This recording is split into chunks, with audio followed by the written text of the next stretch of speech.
আর গ্যাসও available আছে। আমি চাই না আমাদের এখানে হলদিয়াতে যে গ্যাস প্রোডাকশন হয় সব পুলিশ অফিসারদের চেঞ্জ করে দিয়ে, ডিএমদের চেঞ্জ করে দিয়ে বাংলায় যে গ্যাস প্রোডাকশন হয় সেই সিলিন্ডার যেন বাইরে না যায়। আর দ্বিতীয় কথা হচ্ছে আমার, এই যে 10 লক্ষ লোক বাইরে থেকে ইলেকশনের সময় ডিউটি করতে আসবে, হাজার হাজার লোক, তাদের গ্যাস দিতে গিয়ে বাংলার লোকের যেন গ্যাসের প্রবলেম না হয়। কেরোসিনটা আমরা বাড়িয়েছি কিছুটা, এবং এই কেরোসিনটা রেশনের মাধ্যমে মানুষ পাবে, তাতে যারা স্টোভে রান্না করে কিছুটা সুযোগ হবে। কিন্তু আজকাল বেশিরভাগ মানুষই গ্যাসে গেছে।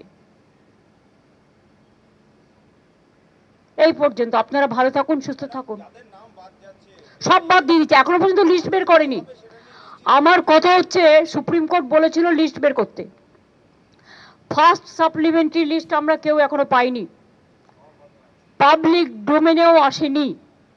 এর থেকে বেশি গণতন্ত্র হত্যা, আনফরচুনেট ফর ডেমোক্রেসি হতে পারে না। কবে বেরোনোর কথা ছিল লিস্ট? সুপ্রিম কোর্ট কবে ভার্ডিক্ট দিয়েছিল? 28শে ফেব্রুয়ারি লাস্ট লিস্ট বেরিয়েছিল।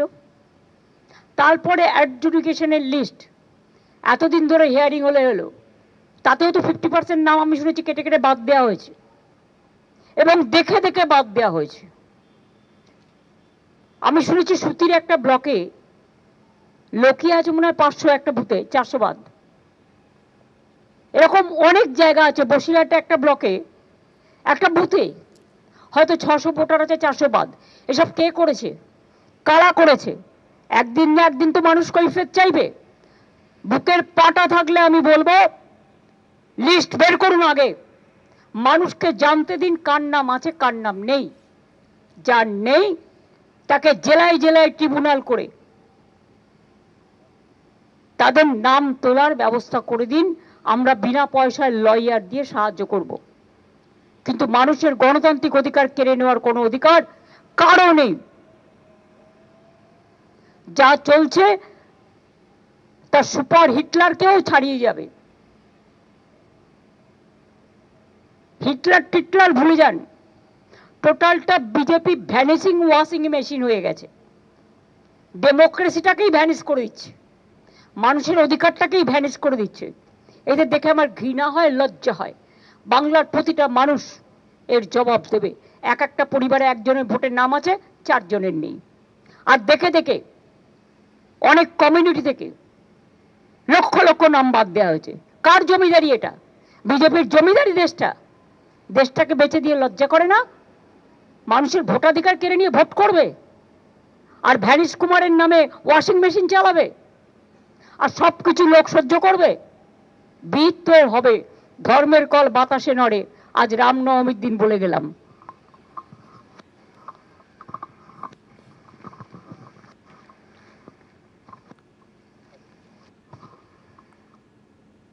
আসি পরের খবরে। ওসি মনোরঞ্জন মণ্ডলের পর এবার কুলটি, রানীগঞ্জ, দুর্গাপুরে পুলিশ অফিসাররাও ইডির নজরে। 10টি থানায় দায়িত্বে কারা রয়েছেন জানতে চান ইডি। এর আগে ওসি মনোরঞ্জন মণ্ডল তাকে 4 বার তলব করা হয়েছিল, হাজিরা দেননি তিনি, পুলিশের খাতায় তিনি পলাতক। আর তারপর এবার কুলটি, রানীগঞ্জ, দুর্গাপুরের পুলিশ অফিসাররাও ইডির নজরে।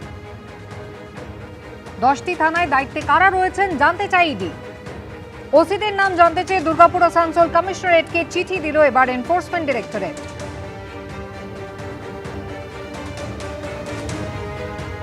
ওসি মনোরঞ্জন মণ্ডলের পর এবার কুলটি, রানীগঞ্জ, দুর্গাপুরে পুলিশ অফিসাররাও ইডির নজরে। এর আগে মনোরঞ্জন মণ্ডলকে 4 বার তলব করা হলেও তিনি একবারও হাজিরা দেননি।